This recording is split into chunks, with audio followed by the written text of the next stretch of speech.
Hello, welcome to destination. আজকে আমরা ইংরেজি সাহিত্য জগতের একজন গ্রেটেস্ট রাইটার, শুধু রাইটার নয়, তার সাথে সাথে একজন প্লে রাইট, পোয়েট এবং অবশ্যই একজন অ্যাক্টর, তার কবিতা আমরা পড়ব। এবং তিনি আর কেউ নয়, গ্রেট উইলিয়াম শেক্সপিয়ার। উইলিয়াম শেক্সপিয়ারকে বার্ড অফ অ্যাভন বলা হয়। এই বার্ড স্পেলিংটা কিন্তু BARD, অর্থাৎ কবি। তাহলে বার্ড অফ অ্যাভন বলা হয়। তো উইলিয়াম শেক্সপিয়ারের কবিতা পড়তে গেলে আমাদের একটা জিনিস আগে মাথায় রাখতে হবে, উইলিয়াম শেক্সপিয়ার নিজেই কিন্তু একজন সনেটিয়ার। ফার্স্ট সনেটিয়ার অফ ইংলিশ লিটারেচার তিনি হলেন পেট্রাক। তিনিই প্রথম চতুর্দশপদী কবিতা, যাকে আমরা ইংরেজিতে সনেট বলি, সেটা তিনি প্রথম তৈরি করেছিলেন, যেটাকে আমরা পেট্রাকান সনেট বা ইটালিয়ান সনেট বলে চিনি। কিন্তু উইলিয়াম শেক্সপিয়ার তার নিজের মতো একটা সনেটের ফর্ম তৈরি করলেন, এবং যাকে আমরা শেক্সপিয়ারিয়ান সনেট হিসেবে চিনি। তো উইলিয়াম শেক্সপিয়ার তার এই সনেট অর্থাৎ 14টা লাইনকে তিনি 4 ভাগে ভাগ করেছেন: first quatrain, second quatrain, third quatrain and concluding couplet. Quatrain কথাটা এসছে কোয়ার্টার থেকে, অর্থাৎ 4 লাইন। তাহলে আমাদের উইলিয়াম শেক্সপিয়ারের সনেটগুলোতে 3টে কোয়ার্টেন, তার মানে 3 4 12 লাইন, আর লাস্ট হচ্ছে একটা কনক্লুডিং কাপলেট, অর্থাৎ রাইমিং কাপলেট যেটাকে বলা হয়। ঠিক আছে, এইবার ইনি একটা ছন্দ ব্যবহার করেছেন, রাইম স্কিম ব্যবহার করেছেন, যেটা কি ABAB, মানে ফার্স্ট কোয়ার্টেনে ABAB, সেকেন্ড কোয়ার্টেনে CDCD, থার্ড কোয়ার্টেনে EFEF, অ্যান্ড লাস্ট যেটা কনক্লুডিং কাপলেট আছে সেখানে তিনি ইউজ করেছেন GG। যাই হোক, এইবারে আসি এনার কিছু রচনার ব্যাপারে, এনার কিছু ক্রিয়েশনের ব্যাপারে। সেটা কি, উইলিয়াম শেক্সপিয়ার টোটাল 39 প্লেস তিনি লিখেছেন, 39টা নাটক। এটা কিন্তু খুব কম কথা নয়। এবং 154খানা সনেট লিখেছেন, 154খানা, মানে 154 সনেট। আর 2টো ন্যারেটিভ পোয়েমস তিনি রচনা করেছেন। ঠিক আছে, আজকে আমরা তার সেই 154খানা সনেটের মধ্যে সনেট নাম্বার 73, এই সনেটটা আমরা আজকে পড়তে চলেছি। তো সনেট নাম্বার 73 কাকে উদ্দেশ্য করে লেখা হয়েছে? অবশ্যই তার প্রিয় বন্ধু, তাকে উদ্দেশ্য করে লেখা হয়েছে এই সনেট নাম্বার 73। এবং এখানে তিনি যেটা রিফ্লেক্ট করতে চেয়েছেন এজিংয়ের ব্যাপারে, আমাদের বয়সের ব্যাপারে। আমরা একটা না একটা সময়ের পরে আমাদের বয়স হবে, বা অনেকের এখন হয়েছে। এবং মর্টালিটি, আমরা উই আর ম্যান, এবং আমরা একদিন না একদিন মরবো, তাই আমরা হচ্ছে সবাই মর্টাল। তাই বলছে মর্টালিটি সম্বন্ধে, and the passage of time, আর সময়ের সাথে সাথে একদিন সব কিছুই হারিয়ে যাবে। এই 3টে থিমকে কিন্তু কবি সনেট 73 এর মধ্যে তুলে ধরেছেন। এবং আমরা এই সনেটটা পড়ার আগে একটা জিনিস আমাদের মাথায় রাখতে হবে, যে উইলিয়াম শেক্সপিয়ার প্রত্যেকটা যে প্যারাতে, প্রত্যেকটা কোয়ার্টেনে তিনি একটা কথার সাথে সাথে পুরো ইউনিভার্সাল ট্রুথটাকে তুলে ধরার চেষ্টা করেছেন। ঠিক আছে, কি বলছে দেখো, বলছে দ্যাট টাইম অফ ইয়ার, অর্থাৎ সেই সময়ে, দাও, দাও মানে একটা বিবেলিক্যাল ওয়ার্ড, যার অর্থ হলো ইউ। তাই বলছে সেই সময়ে ইউ, ইউ মানে কিন্তু অবশ্যই কবি, যেহেতু এটা তার বন্ধুকে নিয়ে লেখা, তাহলে বন্ধুকেই এটা উল্লেখ করেছেন। বন্ধু, সেই সময়ে তুমি মেস্ট, মেস্ট মানে এটা লিখে নাও মে, অর্থাৎ হয়তো, ইন মি, তুমি আমাকে, ইন মি বিহোল্ড, অর্থাৎ তুমি আমাকে অবজার্ভ করেছো। বিহোল্ড মানে হচ্ছে এখানে অবজার্ভ করা। The speaker invites the listener to notice his ageing, অর্থাৎ তুমি আমাকে সেই সময়ে হয়তো দেখেছো। হোয়েন, যখন, ইয়োলো লিভস, ইয়োলো লিভস অর্থাৎ হলুদ পাতাগুলো। তো হলুদ পাতাগুলো গাছের কখন হয়? যখন একটা সময় আসে আমাদের সিজনের ক্ষেত্রে, যখন একটা সিজন আসে, বিশেষ করে অটাম বা স্প্রিংয়ের দিকে দেখবে যে পাতাগুলো সব হলুদ হয়ে যাচ্ছে, মানে সেই পাতাগুলো পড়ে, পুরনো পাতাগুলো পড়ে আবার নতুন পাতা গজাবে। তাই কবি বলছে যে হোয়েন ইয়েলো লিভস, অর্থাৎ হলুদ পাতা হয়ে গেছে, অর নান হয়, সেই পাতাগুলো একটা গাছের সব পড়ে গেছে, মানে কিছুই নেই, অর ফিউ, অথবা কিছু পাতা ডু হ্যাং, ঝুলে আছে, আপন দোজ বাউজ, সেই সমস্ত গাছের ডালপালাগুলোতে হুইচ শেক, যেটা নড়ে যায় এগেনস্ট কোল্ড। ঠান্ডা একটু বাতাস দিলেই, ঠান্ডা একটু হলেই, ঠান্ডা একটু লাগলেই সেই গাছের ডালটা পুরো নড়ে যায়। বলছে বেয়ার রুইন চয়েস। বেয়ার মানে একেবারে ন্যাড়া, ruin choice. Ruin choice, actual choice কথাটা related to group of singers in church. চার্চে যে সবাই মিলে গান গায় সেটাকে বলা হয় চয়েস। কিন্তু এখানে রুইন চয়েস বলতে চেয়েছে যে মেটাফোর একটা, কম্পেয়ারিং লিভলেস ব্রাঞ্চেস, অর্থাৎ সেই পাতাহীন যে ডালের অবস্থা বলা হয়েছে, যে ডালে এক সময়ে যখন পাতা ছিল প্রচুর পাখিরা এসে গান টান করতো, তো সেখানে বলছে তো বেয়ার রুইন চয়েস where late the sweet birds sang, অর্থাৎ এখন সেই ন্যাড়া গাছের ডাল যেখানে আগে, লেট অর্থাৎ আগে, দ্য সুইট বার্ডস, সেই সুন্দর সুন্দর পাখিরা কী করতো, স্যাং, এসে গান করতো। কিন্তু সেটা এখন কি হয়ে গেছে, সেটা এখন একটা নষ্ট ডালের মতো হয়ে গেছে, একটা ন্যাড়া ডালের মতো হয়ে গেছে যেখানে কোনো পাতা নেই। তাহলে ফার্স্ট প্যারাগ্রাফটাতে অ্যাকচুয়াল কবি কিন্তু তার নিজের কথা বর্ণনা করেছেন এখানে। দেখো কবিকে আমরা কেমন অবস্থা দেখেছি, টাক অবস্থায় দেখেছি, ঠিক আছে। তো এই যে এজিং, যখন কবির বয়স হয়ে গেছে, কবি বলছে যে তার মাথায় হয়তো সামান্য কটা চুল আছে বা সব চুল পড়ে গেছে, যেমনটা একটা গাছের হয়, একটা বুড়ো গাছের ডালে যেমন অবস্থা হয়, কবিও ঠিক আমাদের মানুষের জীবনকে এখানে তুলনা করেছেন, যেখানে একটা মানুষের বয়সের সময়ে তাদের বেশিরভাগের ক্ষেত্রে হয় মাথায় চুল সব পেকে যায়, কারোর পুরো সব চুলই উঠে যায়, কারোর কিছু চুল থাকে যেমনটা ওই গাছের অবস্থা হয়েছে, এবং আমাদের দেহগুলো সেই একেবারে গাছের ডালের মতো, বেয়ার ডালের মতো, একটা উলঙ্গ ডালের মতো হয়ে যায়, ন্যাড়া ডালের মতো হয়ে যায় যখন আমাদের সমস্ত চামড়া টামড়াগুলো কুঁচকে যায়। ঠিক সেই সময়ের কথা কিন্তু কবি এখানে তুলে ধরেছেন। চলে আসি সেকেন্ড কোয়ার্টেনে, কি বলছে, ইন মি, বন্ধু তুমি আমার মধ্যে দাও সিজড, দাও মানে তো ইউ বলে দিয়েছি, সিজড অর্থাৎ সি, তুমি কি দেখো, দ্য টুইলাইট। টুইলাইট কি, টুইলাইট হচ্ছে represent the transition from light to death, অর্থাৎ আমাদের একটা এই যে লাইফ, জীবন থেকে আমরা আস্তে আস্তে যে মৃত্যুর পথে চলে যাচ্ছি, অ্যাজ ডে লাইট ফেডস, যেমন দিনের আলো ফ্যাকাশে হয়ে চলে যায়, আস্তে আস্তে রাত চলে আসে, ঠিক তেমনি টুইলাইট, টুইলাইট কথাটার অর্থ হচ্ছে গধূলিবেলা, ডাস্ক। তাই বলছি ইনমি, আমার মধ্যে দাও বন্ধু তুমি সিজ, কি দেখো, দ্য টুইলাইট, সেই গধূলিবেলা অফ সাচ ডে, সেই দিনটার, অর্থাৎ আমার যদি যৌবন অবস্থাটা যদি আমার দিন হয়, সেই দিনের গধূলিবেলা হচ্ছে আমার এই যখন আমি বুড়ো বয়সের দিকে চলে যাচ্ছি, কারণ মৃত্যুটা হচ্ছে আমার রাতের মতো। তাই বলছে in me thou seest the twilight of such day, তুমি দেখো বন্ধু আমার সেই দিনের মধ্যে গোধূলি হতে, অ্যাজ আফটার, ঠিক যখন sunset fadeth in the West, যখন সূর্যের আলো আস্তে আস্তে ফ্যাকাশে হয়ে চলে যাচ্ছে ইন দ্য ওয়েস্ট, পশ্চিমের দিকে। সানসেট মানে কিন্তু ওখানে অবশ্যই করে এন্ড অফ লাইফ, অর্থাৎ আমাদের জীবনটা যখন শেষ হয়ে যাচ্ছে। সূর্য যেমন একটা নতুন দিনের সূচনা করে, তেমনি আমাদের জন্মানোটা নতুন জীবনের সূচনা করে, ঠিক তেমনি সূর্যাস্ত হচ্ছে আমাদের মৃত্যুটাকে তুলে ধরে।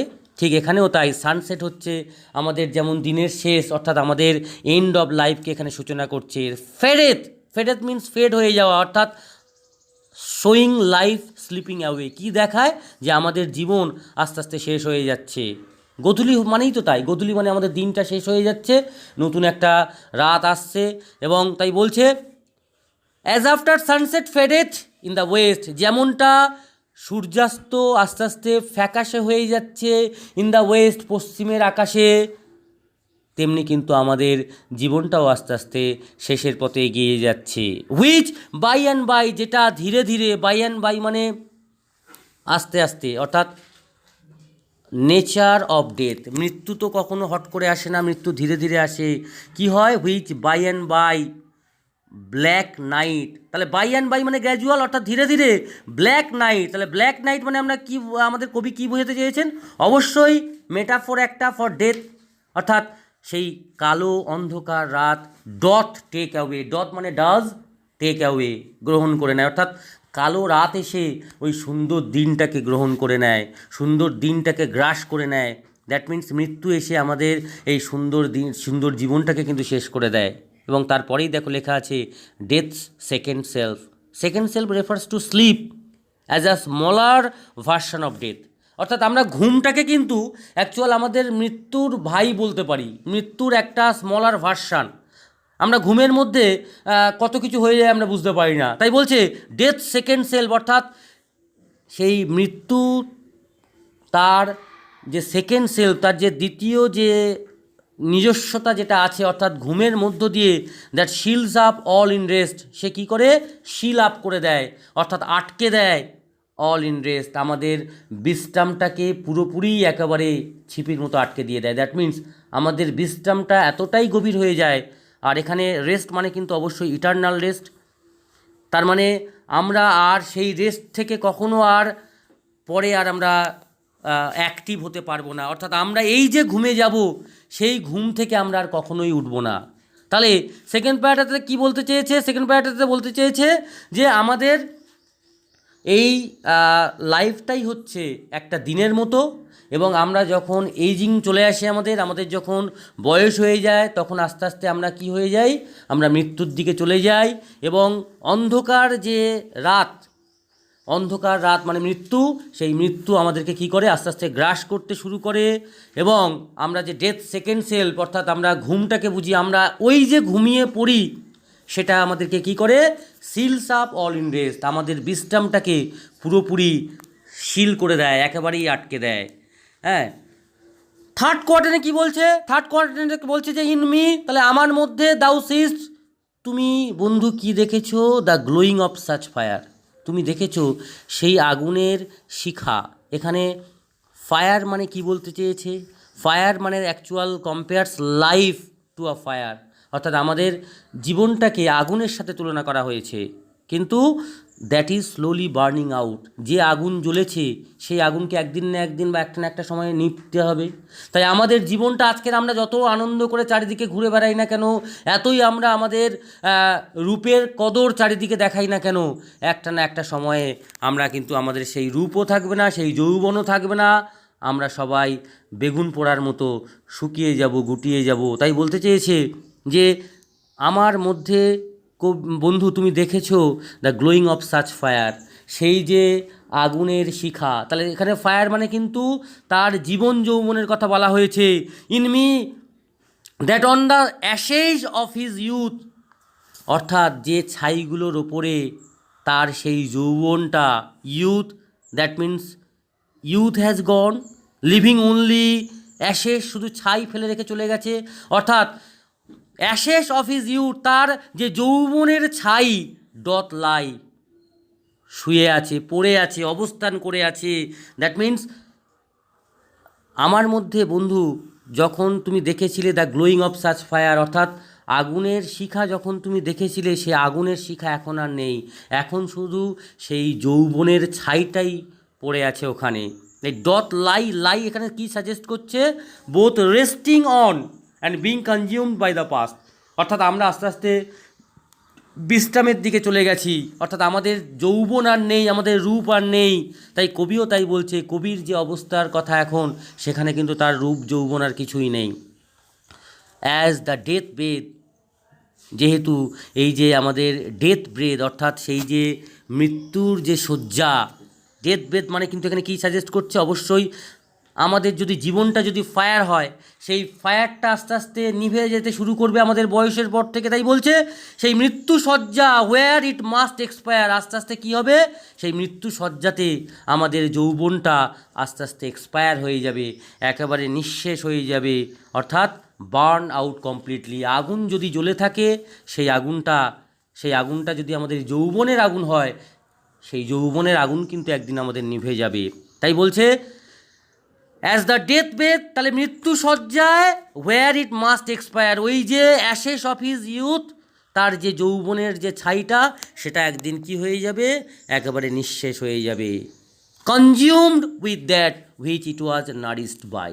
কনজিউমড মানে অ্যাকচুয়াল শোষণ করা, অর্থাৎ শোষিত হবে এই আমাদের সমস্ত যৌবনকে শোষণ করে নেবে, আমাদের জীবনটাকে শোষণ করে নেবে, that which it was nourished by, যেখান থেকে সেটা একদিন লালিত পালিত হয়েছিল, সেই জায়গাটাই আস্তে আস্তে আমাদেরকে নিঃশেষ করে দেবে। অর্থাৎ কনজিউম মানে life is ending due to the very thing that like time experience, অর্থাৎ আমাদের সময়, আমাদের অভিজ্ঞতার সাথে একদিন কি হবে, আমাদেরকেও একদিন চলে যেতে হবে, অর্থাৎ আমাদের সব কিছু শেষ হয়ে যাবে। এবং নারিস্ট অর্থাৎ হোয়াট ওয়ান্স গেভ এনার্জি, অর্থাৎ যেটা আমাদেরকে একসময় লালন পালন করতো, সেই লালন পালন অর্থাৎ আগুন, একটা যৌবন, একটা যে যৌবনে আজকের আমি সবাইকে হয়তো মাত করেছি, সেই যৌবন আজকের শেষ হয়ে যাবে। সেই যৌবনই আর তোমাকে সহ্য করতে পারবে না, মানে তুমি সেই যৌবনটাকে সহ্য করতে আর পারবে না। ঠিক আছে, তাই বলছে consume with that which it was nourished by, অর্থাৎ যে আগে যেটাকে লালিত পালিত করতো, সেই সেই জিনিসটাই আজকে তোমাকে শেষ করে দেবে। তাহলে এই যে প্যারাটা, এই যে থার্ড কোয়ার্টেন, এখানে তাহলে কবি কী বলতে চেয়েছে, তার পুরো যৌবনের কথা এখানে তুলে ধরেছেন তার বন্ধুর কাছে, যে বন্ধু তুমি আমার কাছে দেখেছিলে আমাকে, তুমি যৌবন অবস্থায় তুমি আমাকে দেখেছো, কিন্তু এখন যে অবস্থায় তুমি আমাকে দেখছো সেটা কিন্তু মোটেও আমার সেই যৌবন আর নেই, যৌবনের সামান্য ছাই পড়ে আছে, হ্যাঁ, এবং মৃত্যু সজ্জায় সেটা একদম শেষ হয়ে যাবে একটা সময়। এবং যে আমাকে আগে লালন পালন করতো, যে যৌবনের জন্য আমি সবার কাছে সমাদৃত হতাম, সবাই আমাকে প্রেইজ করতো, প্রশংসা করতো, সেই যৌবনই আজকে আমাকে শেষ করে দেবে। বলছে দিস দাও প্রিসিভড, এই যে লাস্ট যেটা কনক্লুডিং কাপলেট, এটা কিন্তু একদম ইউনিভার্সাল ট্রুথ, অর্থাৎ এই জিনিসটা দাও বন্ধু তুমি, প্রিসিভডস মানে প্রিসিভ অর্থাৎ বুঝতে পারা, তুমি এটা নিশ্চয়ই বুঝতে পেরেছো যে we are mortal, hour youth is mortal, আমাদের জীবনের সাথে আমাদের যৌবন সব কিছুই একদিন আমরা হারাবো। তাই বলছে দাও দিস প্রিসিভড, অর্থাৎ বন্ধু তুমি ঠিক এই জিনিসটা যে বুঝতে পেরেছো এটাই বড় কথা। হুইচ মেক্স দাই লাভ, দাই মানে হচ্ছে ইয়র, অর্থাৎ যেটা তোমার ভালোবাসাটাকে মোর স্ট্রং, আরও বেশি শক্তিশালী করবে। স্ট্রং দ্যাট মিন্স একদিন হয়তো আমাদের ভালোবাসা, মানে আমরা, তুমি যে যদি বন্ধু তুমি আমাকে যদি ভালোবেসে থাকো সত্যি, মেন্টাল যদি তুমি লাভ করে থাকো, তাহলে সেই লাভটা কিন্তু কখনো শেষ হয়ে যাবে না। তাই বলছে যে দিস দাও প্রিসিভ, বন্ধু তুমি তো এটা অন্তত বুঝতে পেরেছো যে আমি আগে যা ছিলাম এখন আর তাই নেই। তো হুইচ মেক্স দাই লাভ, যেটা কিন্তু তোমার ভালোবাসাটাকে আরও বেশি শক্তিশালী করেছে। টু লাভ দ্যাট ওয়েল, এই যে তুমি আমাকে যে এতটা ভালোবেসেছো, অর্থাৎ লাভ ডিপলি হোয়াইড ইট লাস্ট, অর্থাৎ আমার এই যে শেষ জীবন পর্যন্ত, আমার শেষ বয়স পর্যন্ত যে তুমি আমাকে ভালোবেসেছো। Which thou must leave ere long, যেটা তোমাকে কি করবে, এটা implication of separation due to death, arguing যেটা অ্যাপ্রিসিয়েশন অফ লাইফ, অর্থাৎ তাই বলছে যে হয়তো তুমি অনেক দূর চলে যাবে মৃত্যুর পরে, কিন্তু তুমি আমার রূপ নিয়ে যে চর্চা করে গেছো, বা তুমি আমাকে যে ভালোবেসে গেছো, সেই ভালোবাসাটা কিন্তু চিরস্মরণীয় হয়ে থাকবে। খুব সুন্দর একটা কবিতা। তাহলে এখানে উইলিয়াম শেক্সপিয়ার আমাদের একটা চরম সত্যি কথা উনি তুলে ধরে গেছেন, যে প্রত্যেকটা মানুষকে একদিন না একদিন মরতে হবে। সবাই যদি আমরা একসময় ছোট ছিলাম, তারপরে আমরা ইয়াং হয়েছি, আমরা যখন ইয়াং হয়েছি তখন আমাদের ইউথনেসের জন্য আমরা খুব প্রাইড ফিল করেছি, অর্থাৎ আমরা খুব গর্বিত বোধ করেছি, আমাদের খুব অহংকার ছিল আমাদের রূপ যৌবন নিয়ে। কিন্তু কবি বলতে চেয়েছে সেই রূপ যৌবন দেখে যদি কেউ ভালোবেসে থাকে কাউকে, তাহলে কিন্তু সেটা কখনোই লাস্ট করবে না বেশি দিন। যখন মানুষের বয়স হয়ে যাবে, যখন তার আর রূপ যৌবন থাকবে না, তখন কিন্তু আর ভালোবাসার জায়গা থাকবে না, যদি আমরা মেন্টাল লাভ না করি। তাহলে কবি বলতে চেয়েছে যে কবির বন্ধুর সাথে তার একটা মেন্টাল লাভ ছিল, একটা মানসিক ভালোবাসা, অর্থাৎ মন দেখে তিনি ভালোবেসেছিলেন, তার দেহ দেখে নয়, তার রূপ দেখে নয়। তাই বলতে চেয়েছে যে যখন আমার ভালো সময় ছিল বন্ধু, তুমি তখনও আমার সৌন্দর্যকে, আমার বিউটিকে তুমি অ্যাপ্রিসিয়েট করেছো, আর এখনও তুমি আমার সৌন্দর্যকে আবার তুমি অ্যাপ্রিসিয়েট করছো। অর্থাৎ এই কারণেই তুমি হয়তো অনেক দূর মৃত্যুর পরে চলে গেলেও আমাদের ভালোবাসা সারা জীবনই থাকবে। ক্লিয়ার? আমি আবার একবার পুরো কবিতাটা একটু পড়ছি, ভালো করে একটু দেখে নাও। দেখো কি বলছে, যে দ্যাট টাইম অফ ইয়ার, তাহলে সেই সময়ে দাও বন্ধু, মেইস্ট ইন মি বিহোল্ড, হয়তো তুমি আমাকে দেখেছো, হোয়েন যখন, ইয়েলো লিভস, আমার পাতাগুলো সব হলুদ হয়ে গেছে, আর নান অর ফিউ, হয় একদমই নেই অথবা কিছু ডু হ্যাং ঝুলে আছে, আপন দোষ বাউ, সেই সমস্ত ডালপালাগুলোতে, which shake against the cold, যেটা ঠান্ডাতে হালকা একটু ঠান্ডা বাতাস পেলে পুরো নড়ে গিয়ে ঝরে যেতে পারে। বেয়ার উইন চয়েস, অর্থাৎ আমার ডালপালাগুলো একেবারেই এখন ন্যাড়া হয়ে গেছে, ওয়ার লেড, যেখানে আগে দ্য সুইট বার্ড স্যাং, মিষ্টি পাখিগুলো এসে গান গাইতো। সেকেন্ড কোয়ার্টারে বলেছে, ইনমি, আমার মধ্যে দাও বন্ধু, সিজ, তুমি দেখেছো, the twilight of such day, একটা দিনের পরে গধূলি হতে, অ্যাজ আফটার সানসেট, যেমন সূর্যাস্ত যখন হয়, ফেডেথ ইন দ্য ওয়েস্ট, পশ্চিমের আকাশটাকে পুরো ফ্যাকাশে করে দেয়, উইচ বাই অ্যান্ড বাই, এবং যেখানে ধীরে ধীরে ব্ল্যাক নাইট, সেই অন্ধকার রাত, ডথ টেক অ্যাওয়ে, আস্তে আস্তে গ্রাস করে নেয়, ডেথ সেকেন্ড সেলফ, আর মৃত্যুর যে দ্বিতীয় যে ফর্মটা, অর্থাৎ ঘুম, সেই ঘুমের মধ্য দিয়ে that seals up all in rest, অর্থাৎ আমরা আমাদের চির বিশ্রামে চলে যাই। ইনমি, আমার মধ্যে, দাউ সিস, তুমি দেখো, the glowing of such fire, সেই আগুনের শিখাখানা, that on the ashes of his youth doth lie, যেখানে আর কোনো আগুন নেই, শুধুমাত্র যৌবনের ছাইটুকুটা পড়ে আছে, অ্যাজ দ্য ডেথ ব্রেথ, আর মৃত্যুশয্যা, হোয়ার ইট মাস্ট এক্সপায়ার, আস্তে আস্তে সে কী হয়ে যাবে, পুরো ছাইটাই শেষ হয়ে যাবে, পুরো আগুনটা ভস্ম হয়ে যাবে, পুরো ইউথটা শেষ হয়ে যাবে, কনজিউমড উইথ দ্যাট, যেটা আগে শোষণ করে, যেখানে মানে শোষণ করে নেবে, consumed with that which it was nourished by, অর্থাৎ যেখানে আগে লালিত পালিত হতো, সেই একই জিনিসটা শোষণ করে নেবে।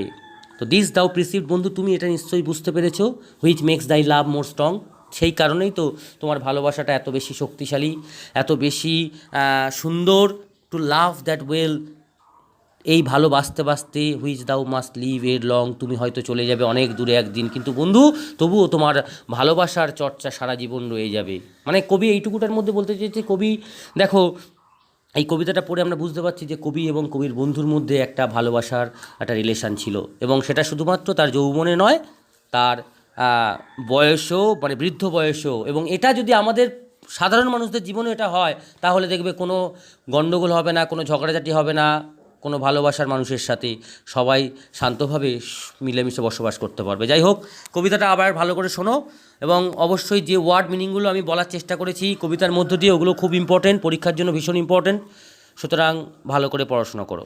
ওকে, থ্যাংক ইউ।